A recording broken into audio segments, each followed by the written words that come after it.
Le patient souffre en fait de la maladie de l'épanocytaire. Donc, il a une forme majeure qui est la forme SSFA2.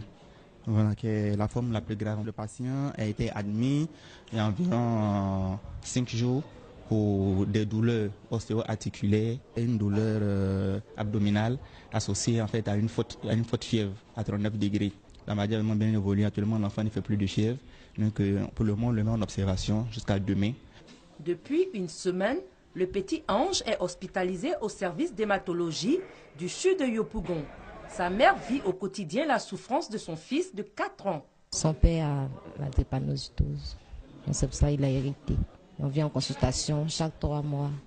On fait ses consultations. Quand il est en crise, on vient en urgence. Comme Ange, près de 6000 malades de la drépanocytose sont enregistrés au service d'hématologie du CHU de Yopougon. Parmi eux, Hakim, drépanocytaire. Je n'arrive pas à partir à l'école comme mes autres amis parce que je ne suis pas toujours en bonne santé comme eux. Je peux faire 1 mois à la maison, 1 mois, 2 mois sans aller à l'école. Je vois qu'il n'y a pas de prise en charge pour les drépanocytaires.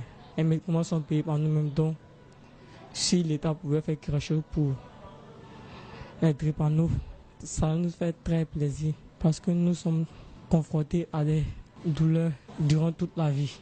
La prise en charge de la drépanocytose reste une préoccupation.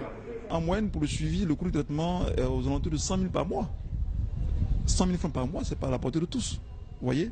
Donc seuls les sujets assurés qui ont les moyens, eh bien, peuvent garantir, n'est-ce pas, une espérance de vie vraiment superposable au sujet sain. Donc il faut se battre pour que le centre de prise en charge de la drépanocytose voit le jour, avec des moyens conséquents. La drépanocytose, maladie héréditaire, touche 14% de personnes en Côte d'Ivoire et 120 millions de personnes dans le monde.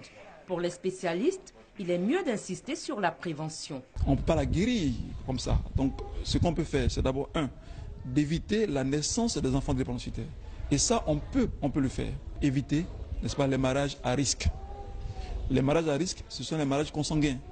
Donc lorsqu'on va faire comprendre à la population qu'il faut faire le dépistage systématique de la drépanocytose et éviter que 2 sujets qui sont porteurs du trait de la drépanocytose puissent se mettre ensemble pour mettre au monde des enfants malades. Une personne meurt pratiquement chaque minute de la drépanocytose et ce sont le plus souvent des enfants de 0 à 5 ans. La drépanocytose est un problème de santé publique. Le souhait des malades est de bénéficier de traitements à moindre coût.